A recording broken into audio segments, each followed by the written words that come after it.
Je ne vais pas dire que je ne connais pas l'église, je connais. D'autant plus que je suis béninois et il y a plein cette église dans le pays. Et je connais l'église. Ok, à misa de no kedo fus Séraphin bano do Sérapho. Nto misa ne ganji nto ganji. À misa de yo Chérubin Séraphin. Bon yo Séraphin yo agumongodin. Effectivement, il y a une église qui s'appelle les Chérubins et Séraphins, qui communément tout le monde appelle Sérapho. Et qui est une église qui ressemble un peu à l'église de Christ Céleste. Mais il y a une différence entre ces deux églises. Mais Sérapho. Sérapho, c'est un gonlois. A misa de yo Sérapho. Begaro tango kamefi. Bo minyo kanji.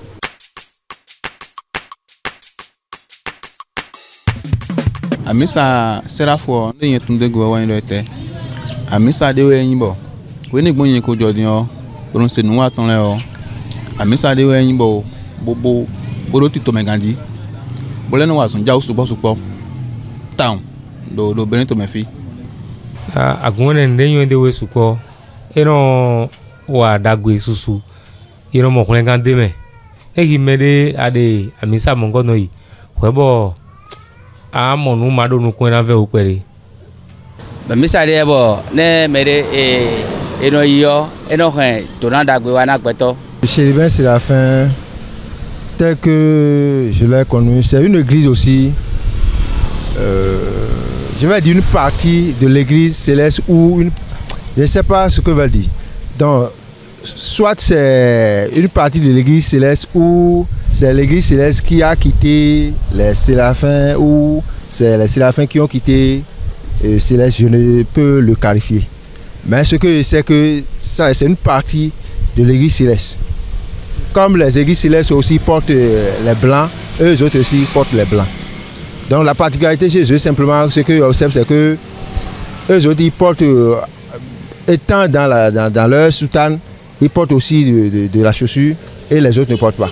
Dedio ma sekpo etran amonyon de no yeron wazon pere yeron amisa Sérapho lo yeron so ndi gbigbo we no le tine ka so ndi gbigbo we no le yele ton yero isoji ne isoji eno do asan le ko be no wa de ne gosun soji bo wa lo le kukunron de no wa no yeme be no wa son etona yeron wa son etona.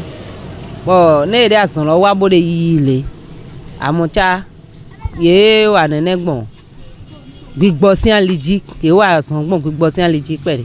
Chez les séraphes, ils portent des chaussures. Même quand ils portent leur soutane là, ils portent des chaussures. Et leur chapeau diffère des célestes. Et quand ils reçoivent aussi des malades dans leur église, ils traitent des maladies dont la médecine moderne n'arrive pas à traiter aujourd'hui. Un peu comme quand il y a un malade, un patient qui va à l'hôpital et qu'on traite pendant des années, que ça ne marche pas, qu'on peut amener chez les et thérapeutes, ceux qui ont la foi à Jésus-Christ et au Séraphe, ils vont là-bas et ils trouvent aussi satisfaction, guérison totalement parfait et ils en témoignent.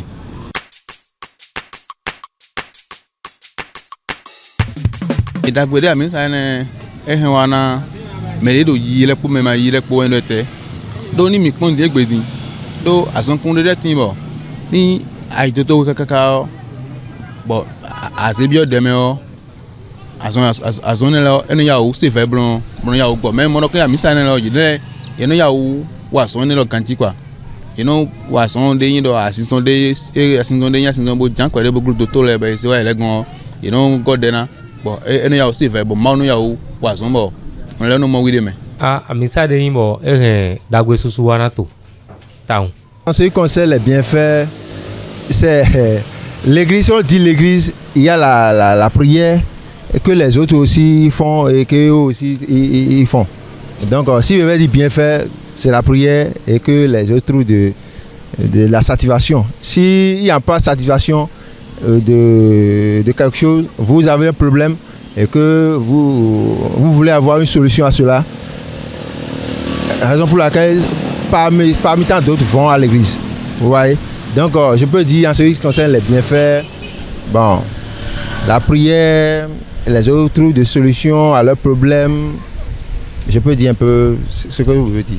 Mais ça, et ma yina ne ça de to fi ma yina ne e so bo mele vol ne bojo e so mele ne bojo do to me fi dine do be amayi se gbe me fi a so mo ali dagbere a nu gbolo we anakodo Jesus Christ anakodo mawu pẹ̀lú to parce que ne ma lo fi ze mawu we a gando ma so do ma hen dagbe wa na to bole hen dagbe hen adi osu de fi vien e wa dagbe adi osu de fi vien na se de mo se la fosin aleji do ete otu novice e wa dagbe na novice di osu wie wa na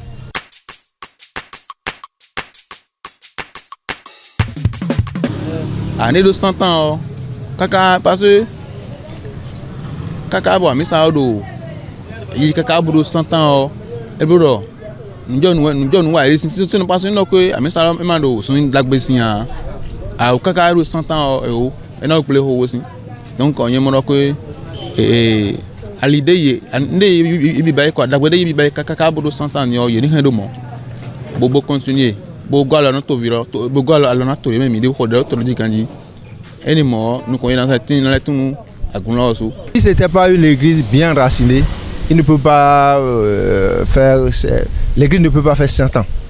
Vous comprenez? En ce qui concerne la spiritualité et autres, ça ils se sont bien enracinés. L'église est bien enracinée. Raison pour laquelle il continue toujours à se perpétuer jusqu'à faire cette année-là.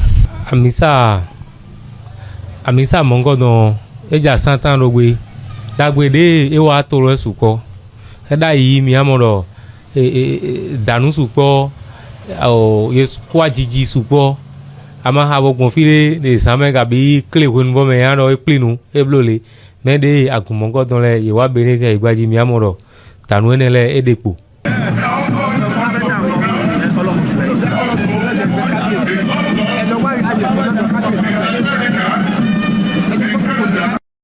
Ils sont bien installés ici au Bénin ici. Je vais dire c'est au Bénin même que cette église a été fondée comme les Célestes. Et ils font la vision aux gens. Ils ont les olives aussi. Ils font la vision. Ils font tout. Ils font un peu de tout quand même. Et on les sent. Ils vont aussi en pèlerinage. Et la différence aussi, leur prière, il y a des prières, ils ont une manière de prier, de faire leur carême, qui diffère, qui a une grande différence avec les autres conceptions religieuses.